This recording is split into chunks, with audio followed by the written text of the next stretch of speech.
కొంతమంది భక్తి భావంతో ప్రార్థన చేస్తారు. అది భక్తి కాదు, డ్రామా నెంబర్ 1.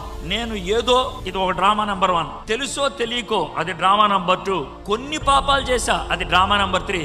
ఇప్పుడు ఇన్ని డ్రామాలు చేసి ప్రభా నన్ను క్షమించంటే ఆయన క్షమిస్తాడా? చెప్పండి నాకు. క్షమిస్తాడా? చేయడు.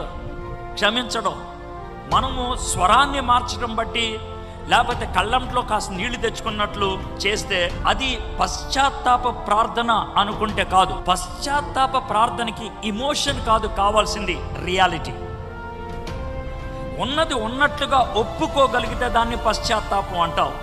ఎలా ఒప్పుకున్నావు మనిషికి మారుతుంది. కొంతమంది బాగా ఏడుస్తారు, కొంతమంది ఏడకపోవచ్చు.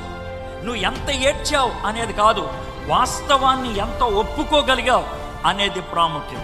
ఇది వర్ణిస్తూ ఉన్నప్పుడు పరిశుద్ధాత్ముడు మీ హృదయంలో ఒప్పుదల కలిగిస్తాడని నేను నమ్ముతున్నాను.